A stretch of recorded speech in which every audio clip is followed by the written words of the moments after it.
What's up, everyone? This is episode number 4 of Can We Get You Better Paying Leads for Your Agency? We got Larissa, Nico, and the infamous is the word, Justine here. Good morning, guys. Welcome, welcome.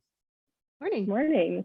I think it's also episode 5. I think It we're is already episode 5. It is. into this. Oh my Yeah. goodness. Little did you know that it is actually 2 months before April, and this is the April Fool's. It is episode number 5, and I'm so excited to talk about what, Justine? What are we talking about today? Yeah. So I kind of wanted to get back to the basics this week and talk about what people need to know before they begin developing a lead gen strategy. Maybe for people who have never done this before, are just starting out their business and want to create a lead gen strategy, like what they need to know, what questions they should ask, what types of lead gen strategies there are, and then also like if you need to work with an agency, kind of what goes into that. So let's start with lead gen strategies. What are some things to keep in mind when developing a strategy? Either of you can answer. Larissa, I feel like your eyes tell me you have an answer. I have a lot of things kind of in this. The number one thing really is to just like stay consistent in terms of lead gen. So no matter what you're doing, if you do it for a week and you see nothing, that's to be expected, honestly. Like keep in mind that to be able to see results in any lead gen strategy, no matter which direction you take, you need to be consistent and you need to be doing it over a period of weeks to months to truly be able to see like any real impact. The next big thing I would say is like, don't let your leads fall through the cracks and like get forgotten or go cold.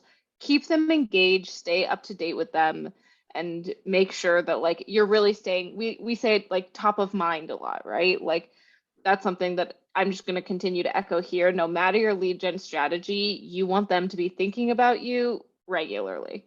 Like whatever that regularly looks like in terms of like an appropriate interval for your company is going to vary, but stay top of mind and stay consistent. Those would be, I would say, the two biggest things. Yeah, the biggest thing I'm going to say is actually even like 10 steps before actually starting lead generation, which is understanding who to go after. I know it's super boring to go back to very basics, but if you're not able to really understand who you're going after and what impact you can have for them, it doesn't matter how much money you have, you're still going to fall on deaf ears. So for me, the biggest thing is make sure that you look at your data, right? This is an established business, right? If you are established business, look at your data and see who is the best clients that you have that you can help and generate the most results for, right? If you're a new agency, you can actually do a lot of competitor analysis to say, okay, if I have 5 competitors and 80% of them are helping people in the health and wellness space. Now, that might be super scary because you can say, okay, well, I should avoid that niche at all costs. But especially if you're starting out, that might be the niche that you go after because it's already proven that that market needs this specific solution and is willing to vote yes with their dollars to actually solve a problem. So for me, it's never stop researching, but don't start lead gen unless you've started researching. Yeah, it's a good point. And as you're researching, make sure you're figuring out who the decision maker is and adjust your efforts towards that person. So for example, if you're selling a, really expensive product, don't be marketing to interns because they have no purchasing power. Market to managers or execs or people that can actually buy your product. Yeah, and it's, most people are like, okay, that makes sense, right? I'm not going to go to intern, but really leverage data, right? Go in on LinkedIn or Indeed, and actually go to the description and job responsibilities of these individuals. So most likely, if you're going after a business under 50, 30 to 50 people under that, CEO, C-suite.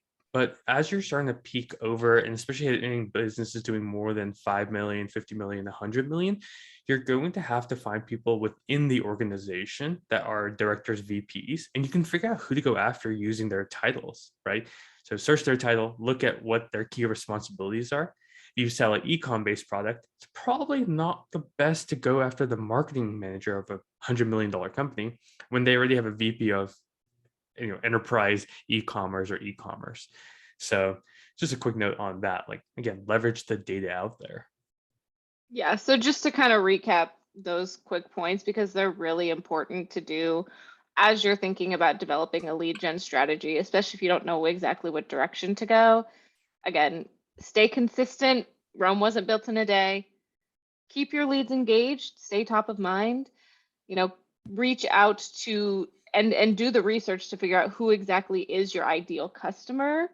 And to Nico's point, if you're a startup, leverage other people's experience. If you're not, and you can leverage other people's experience no matter what. But if you're not, make sure you're leveraging like the clients you're successful with, and also make sure you're reaching out to the right person. Don't waste your time reaching out to the wrong person.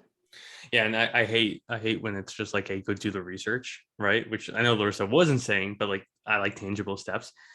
Start an Excel spreadsheet and list out the variables that you keep noticing. If they're all males that you're reaching out to, make a note of that. If they're all in the health and wellness space, make a note of that. Like just keep it very simple. Add these tables in Excel.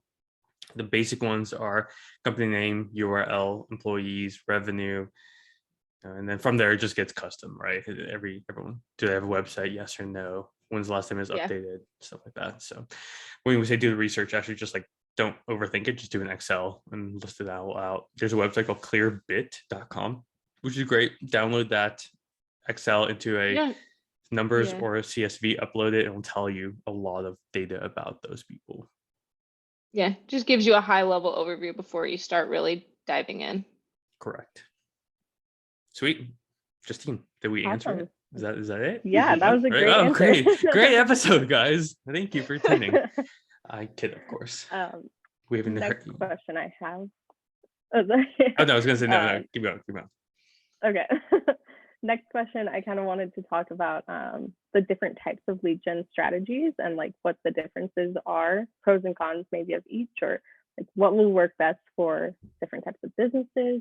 Which one do I choose type of question. Super boring answer.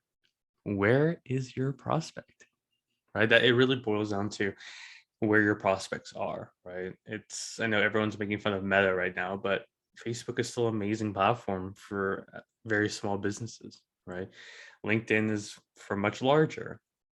There's a lot of development and Web3 based individuals in Discord channels. Email still a major default for a lot of individuals because most people have email. So it really just depends on where your clients are. And then once you know where, then you can figure out what best strategies to put out into the universe. Yeah. And that's a great point, Nico. Like definitely any strategy is going to be highly dependent on like how the best method to reach out to them is. So to your point, like if they're on LinkedIn, if you can see that they're active on LinkedIn, reach out to them on LinkedIn versus reaching out to them on Instagram or whatever. But with that being said, I think we can kind of break down the different like lead gen types into a couple different categories almost. So you have lead generation, which is the act of going out and prospecting, like finding the leads, messaging or reaching out to them in some way, getting them in whatever way into your sales funnel, right? That's like the high level overview. Then there's demand generation, which would be inbound. So that's, creating content, getting them to reach out to you to ask for more. And then I would put like paid advertisement in a separate category than both of those, to be honest. Technically, I think it would fall. I mean, I could see it kind of falling into both. But paid advertisement, I guess, would be another category of that. So like ads can take many forms, anywhere from you are just going to have like standard banners to really more targeted ads to like SEO searches, like all those types of things that are like paid acquisition to boost people up in terms of like visibility. Like that's a whole different category other than like demand gen or lead gen. And the only thing I will add is just because we say paid doesn't mean that the other forms are free, right? So organic doesn't mean it's free. There's still a lot of money that needs to be spent on setups and cleaning emails and domains and stuff like that. So just because we're saying paid acquisition versus organic doesn't necessarily mean free. Most people know that, but when I first got into the game, I did not. So I just want to echo the fact that you're going to be spending money. And what I tell most people, and will lead into why or why not to hire a lead gen agency in a second, but it's okay to spend money. It's fantastic. I love it. Great. We should spend as much money as we can, as long as there's a goal and a reason and an ROI, right? There's not one person out there that wouldn't buy amazing property on the best strip in or best coastline in California. Like if I said, hey, Larissa, Justine, have all this land and it's $1 an acre, you're like, man, I'll have $1 million and I'll figure out where to get that $1 million because I know I can sell for a lot more. But there's a direct ROI or an indirect one, but we can measure it. So just want to echo that. Yeah, that's a really good point, Nico. So I mean, with that being said, like I like that you mentioned the cost associated with it because different lead gen strategies have a different cost associated with them. Correct. And that's something that like as a business, no matter what industry you're in, you need to figure out like how much you're willing to spend to acquire a customer. So if you have a $10 product, don't be out spending like $50 a customer, right? Like that doesn't make any sense. But Unless if the you LTV have, is high, but yeah. yeah, and I guess when you consider that, like, we'll get into LTVs another time. Next Um, podcast. but with that being said, if you have a $50,000 product, it makes sense to spend a little bit of money. Like you should be more willing to spend money to get people in the door for that product. You should expect to spend, anywhere from 10 to 20% of the LTV. So LTV would be lifetime value, but we'll just consider it like 10 to 20% of what you would get at the end of the day. You should associate those costs with marketing and lead generation just to get them in the door and just to get them like signed before you even do any of the work. Like that needs to be part of your operational costs that you consider.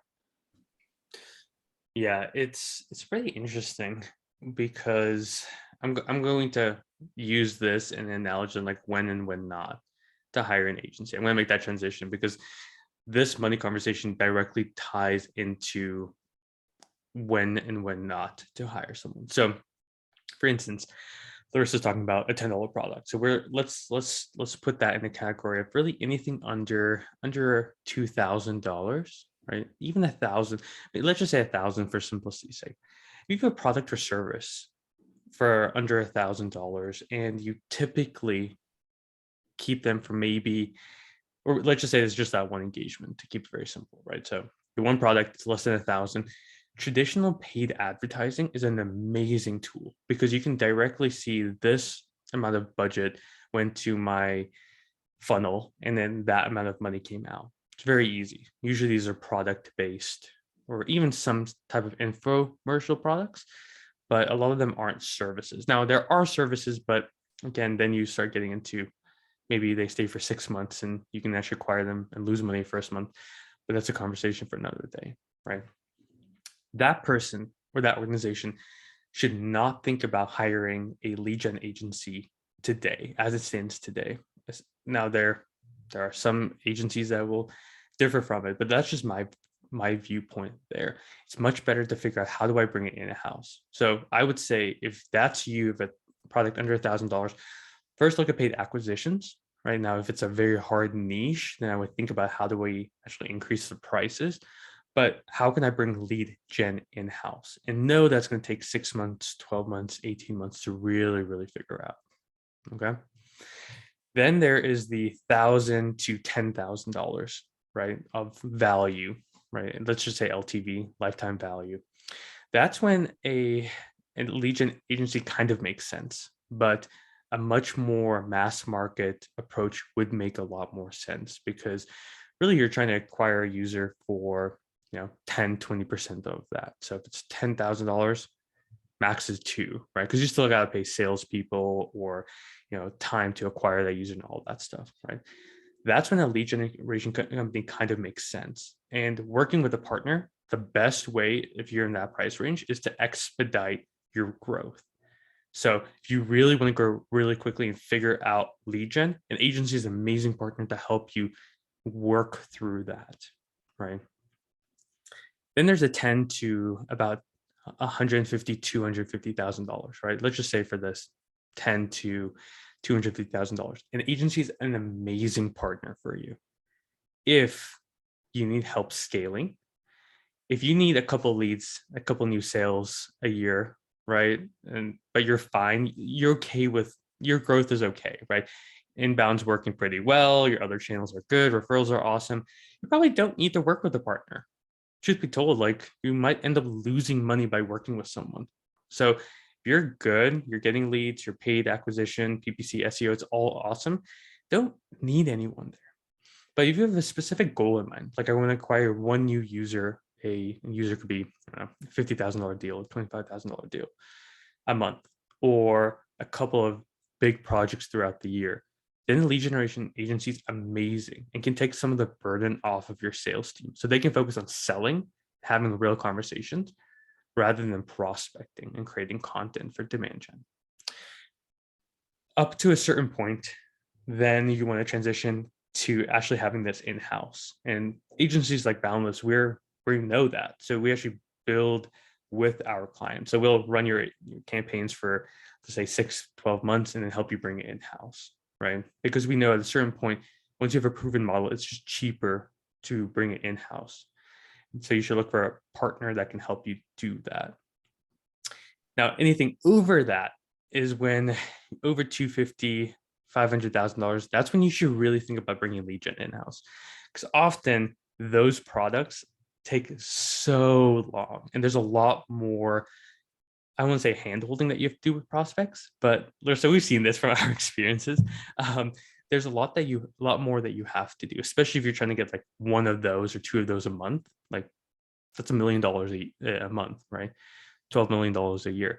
That's when it makes much more sense to have bring it in-house and maybe work with a partner, but with the point of bringing it in-house as soon as possible. Yeah.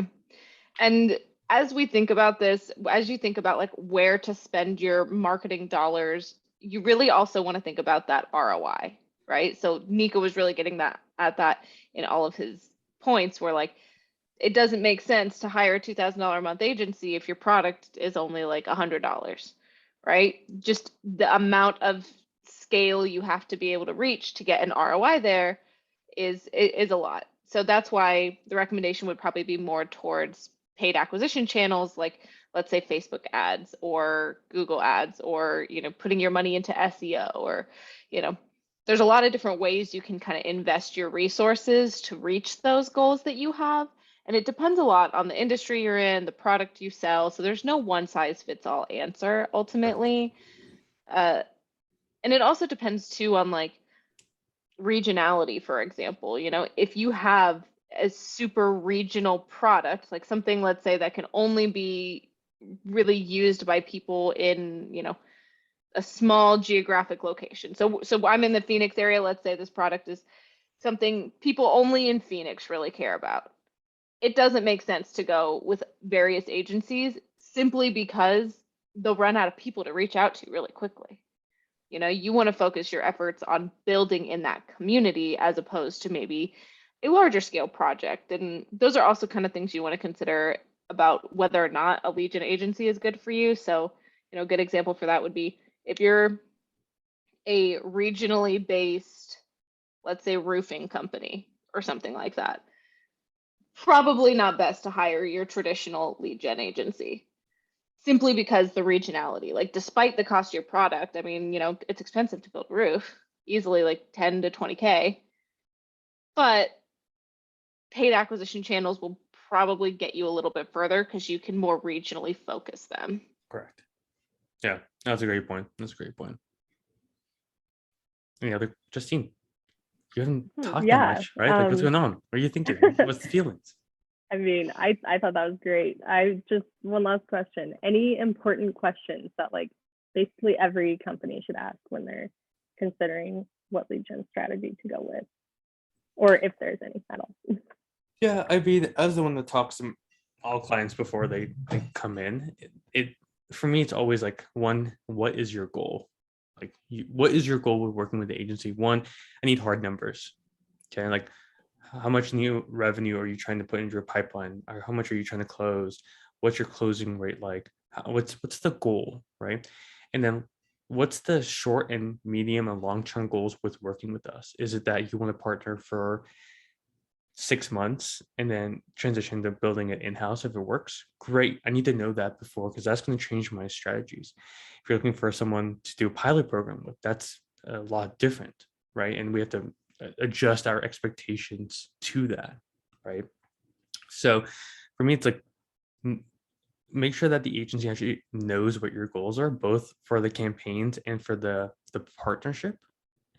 And really, as you start working together, how do we communicate? So one thing that we do at Boundless is, if we're seeing traction with a certain campaign, right? Because we watch these every day and we are so into listening to the data and seeing what the data tells us, we adjust really quickly. So one of the biggest things I would ask, or if I was a prospect asking a lead gen company, is how do you interpret the data, right? So how do you collect the data? How do you interpret it? And how do you make decisions based on that? And if you can see use cases, for instance, that's amazing, right? One that I've been showing prospects is our third email in our email campaigns was producing 70% of the responses. So I show them the data there, how we took that first message, put it into the first one, and now we're able to get almost 10-15% responses to that one because it's first, right? So it's making sure that the agency or the agency knows your goals, and then how they will interpret data to make the campaigns better over time. Yeah, Awesome. the only Darcy, thing, anything else? honestly, I would add to that is really like, as you're considering kind of what route to take, definitely really think about your customer and your prospect, like the people you want to work with. One of the biggest mistakes we see is people that are like, well, I can work with everybody. And that's a horrible lead gen strategy, because if you're reaching out to everybody, your success rate will be so low. So make sure, even if you can help everybody, pick a segment, pick one type of company that you want to work with, or type of person that you want to work with, and focus on them specifically. Don't try to help everybody. Yeah. Like, even if you can, don't. Like, it for real is a losing strategy, and it will be really difficult to manage all of those pieces. The only other thing I would really add to that, in terms of like important things to consider, is like reputation and like security is one of the really big things, right? So you don't want to, if you're doing a lot of stuff from your personal email, right, from your company email, where it has your company domain, you might want to be careful about that. You don't want to damage your primary domain, and you don't want, let's say, Google to look negatively upon your domain for your website, because that could have other implications, not even just in your email. It could have implications across like everybody in your company's email, or, you know, even your SEO reach. Like, consider those security type pieces, as well as like your own reputation. So you don't want to do things that are negatively impacting your brand as an organization through your lead gen. And that's another mistake people make a lot. Yeah, that's a good point. Cool. Any closing remarks, team? No, I think that was great. Good episode 5. Sweet.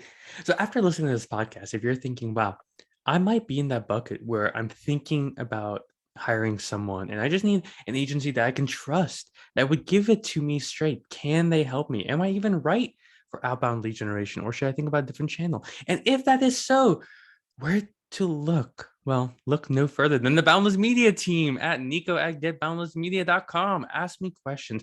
We as an agency are here to help you get more high quality retainer based clients and get better people in the door, so that you can say yes to only the best and no to everyone else. So if you have any questions, please let us know. This has been an amazing episode for Just Kidding 5, and it is a pleasure to always be the host, a co-host with Justine and Larissa here. So you guys have a fantastic day. We will see you guys next episode for another great podcast about outbound marketing.